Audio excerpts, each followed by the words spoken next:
For close to a week, the world was on edge as it waited to see how Israel would respond to the unprecedented drone and missile attack launched against Tel Aviv on the 13th of April by its arch foe, Iran. Now we have the answer, or so we think. Last night, Israel did exactly what it had threatened to do. It launched a retaliatory attack on Iranian soil. Explosions were heard near a military base in Isfahan, Iran's third largest city and one that houses many of Iran's nuclear sites, including Natanz, the centerpiece of Iran's uranium enrichment program. Iranian news agency reported that the country activated its air defense system over several cities and that its nuclear facilities in Isfahan are completely secure. Initial reports suggested that Israel had fired both drones and missiles, but Iran later said no missiles had been fired and that 3 drones were shot down by its air defense. Tehran then published footage of calm scenes in the areas where explosions were reported and said no damage had been caused by the strike, perhaps an attempt to play down the Israeli attack.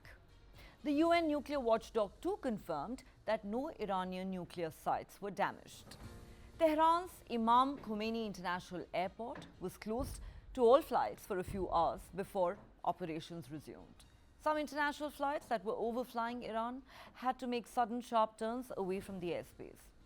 Israel had warned it would hit back after Iran fired hundreds of missiles and drones at Israel last weekend.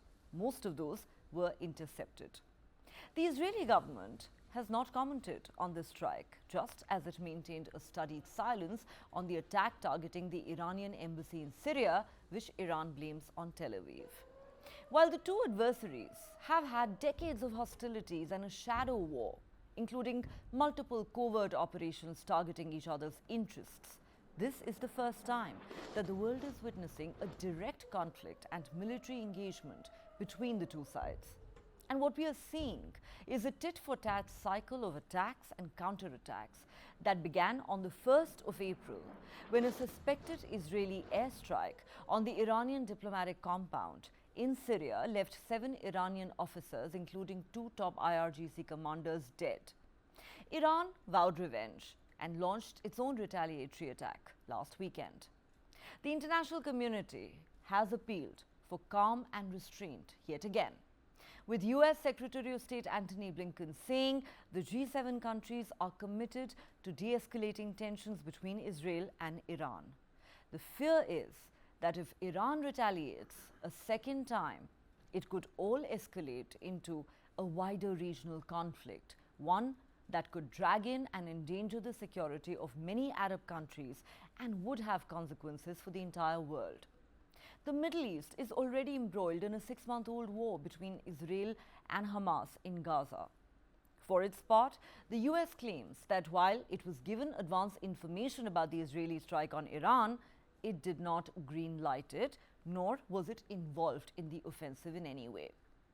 Hours before the first reports of explosions emerged in Iran, Iranian Foreign Minister Hossein Amir Abdollahian had warned that Tehran's response to any further Israeli military action against it would be immediate and at a maximum level.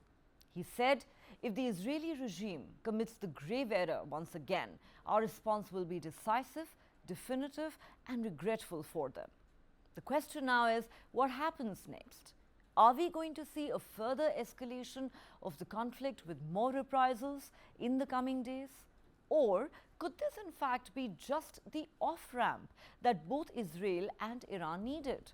After all, both sides can claim victory, given that both launched attacks on each other, yet little or no damage was caused by these strikes either in Israel or in Iran.